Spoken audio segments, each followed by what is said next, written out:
Steve?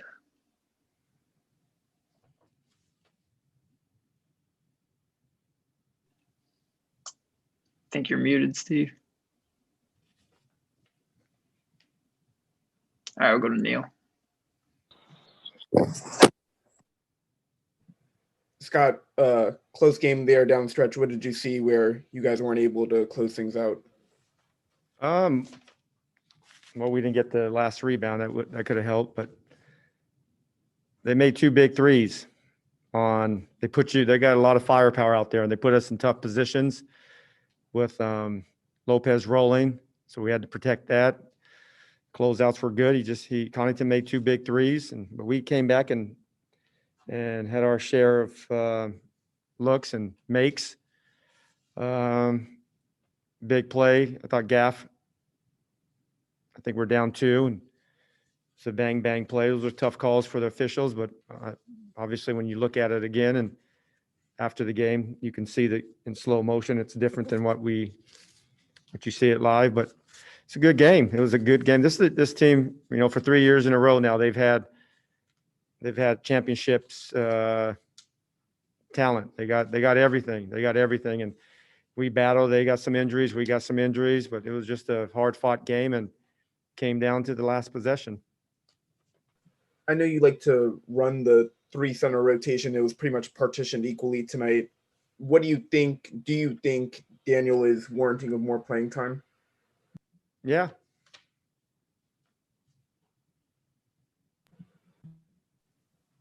Fred? Scott, you mentioned that play where Daniel went up twice under the basket late. Did you consider using your challenge on that play? And if so, why'd you go against it? Well, you can't use the challenge. It wasn't called, was it? Guess you're right. That is true. And the ball went out. I mean, he did knock it out, but that play did not lose the game. It would have gave us 2 more free throws, but they made those 2 big threes were huge, but we covered it as well as we can cover it.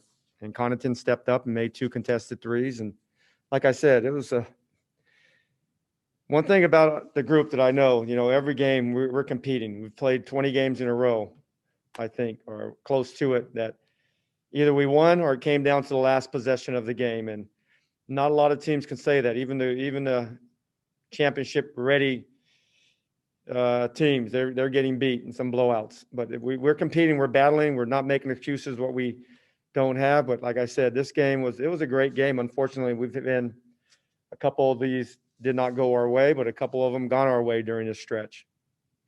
And just bigger picture, how have you seen Russell and Brad progress in terms of their on-court chemistry? How have you seen that progress during the season from the beginning of the year to where they're at now? Well, the good thing about, I knew Russell going into the trade, and I knew there wasn't going to be a problem. Brad didn't know, but Brad has a trust in me, and I knew it would work. Been great. Russell's a team guy. Brad is an amazing player. We got 2 good leaders that have taken us this far, and they're going to continue to take us.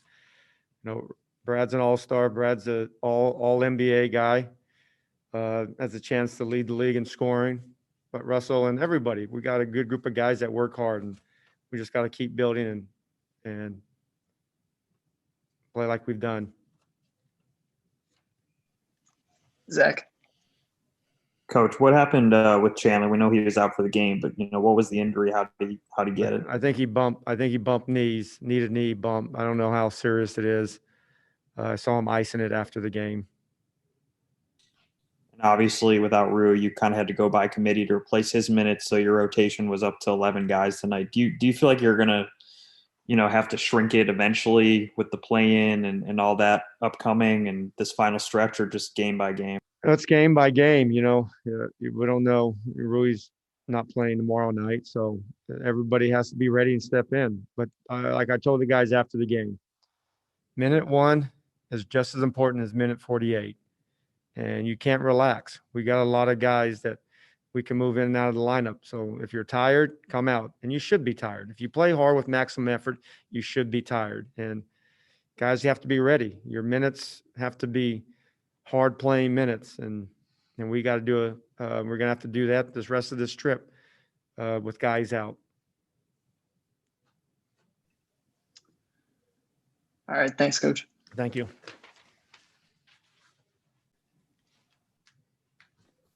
Hey, Daniel. You're normally in about a sweet spot, 12 to 19 or so minutes. Does the low minutes load for all three of you guys, does that affect the way you play in terms of the way you use your fouls and that kind of stuff? In my opinion, no. I mean, I just come off the bench and try to be ready to play as much as I possibly can. Try to have my body ready, try to have my mental ready, and just be able to come in and do what I can do to help the team win. And on that late play tonight with 30 or so seconds left, when you went up twice at the rim, did you think you got fouled there? How would you describe that play? Most definitely thought I got fouled, but I mean, it's basketball. I mean, refs miss calls all the time. Really not too much worried about that. I should have just passed up the ball at the end there. Russ was right beside me. That would have been a smart play instead of trying to go up with that last layup attempt. I mean, it really just cost us the game, to be honest.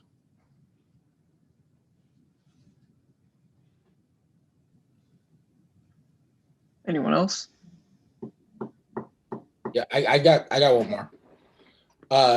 Daniel, just with the way you guys are playing, I know you lost tonight, but in your last 16 games or whatever it is, you have something like that, 14 games, you have 3 losses, and all 3 of those losses have been super close. It was the Spurs game, the Dallas game, and the Bucks game.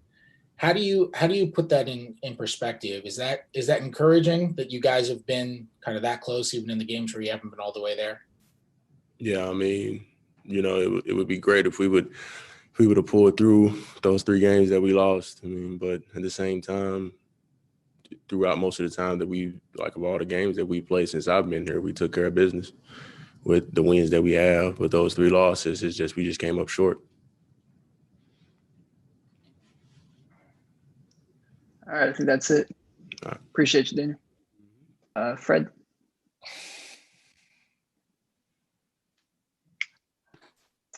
Hey, Brad. You guys in your last 14 games have 3 losses. All 3 of those losses have been by 1 possession. What do you make of that? Is that encouraging? Do you feel like those are lost games? What do you make of that? How that's turned out?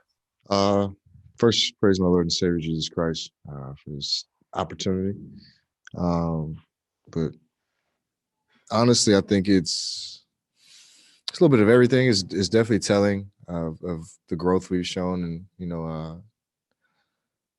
in years past, a lot of those times we were down big in the games, or we had good leads, and we've sustained runs and kept ourselves in the game, and we made plays down the stretch. But I think it's we can definitely take a lot of good out of them versus bad. Granted, it's all.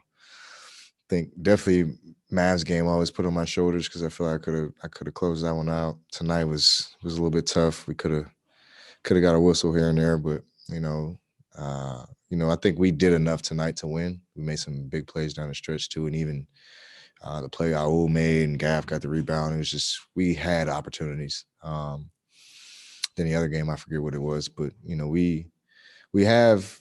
We're putting ourselves in positions to win. We're getting better with executing and closing out down the stretch. But obviously, we can be better. But it's definitely a positive. I look at it as a positive. We've been really good over our last 16, so can't complain. And speaking of Raul, he had some plays tonight where he's matched up against Giannis, and he's kind of guarded different positions for you guys this year, and he seems to fare pretty well.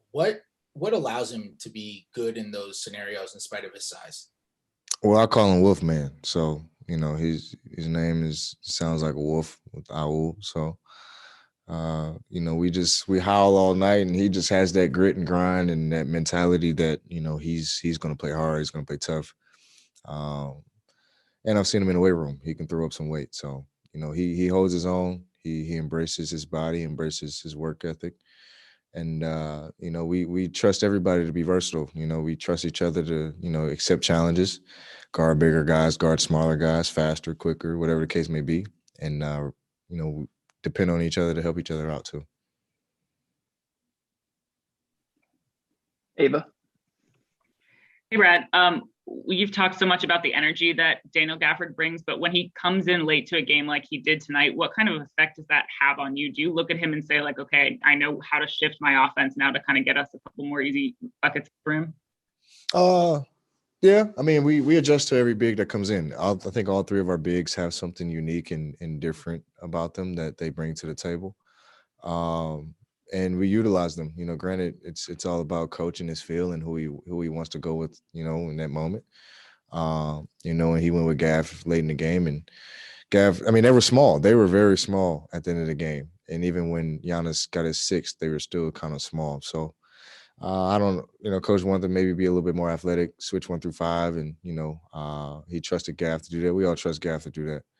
And you know, it was just a decision. So you know, it doesn't necessarily change, you know, kind of how we play offense. It definitely, you know, makes things a lot easier knowing you have a lob threat, you know, and a guy who can go get offensive boards and really jump and get the ball. So it helped. It helped. And what was working well for you individually tonight at 42? I have fun. I enjoy the game. Enjoy being who I am. Enjoy being here. Enjoy every moment of it. And I just got back to the joy of the game. Steve. Just what's been the difference for y'all these last 15, 16 games or so? Why have you been playing so well during this stretch there? One, I always say we're healthy. You know, I always credit that. You know, it always helps and it's beneficial when you have a full roster. You know, guys aren't on minutes, and but you know, we definitely credit our mindset. You know, I think it's our approach to the game. You know, night in and night out, and we follow Russ on that. Just having that mentality of knowing that we have to bring it every night, knowing that we have a great opportunity in front of us to make a run, to make a push, and I think we're just capitalizing on it. You know, we're not saying we're too high, we're not too low. We're just, you know, we're taking it a day at a time, literally, and trying to get better by the day. That's all we can do, and that's all we can control. So it's been great the last 16, but obviously we got to finish out the last 6, 7 stronger. Zach. Brad, we haven't really been able to ask you about Russ's chase for Oscar at this point. It's not really much of a chase anymore. I mean, he's on his heels, about to catch him, you know, by the end of the regular season.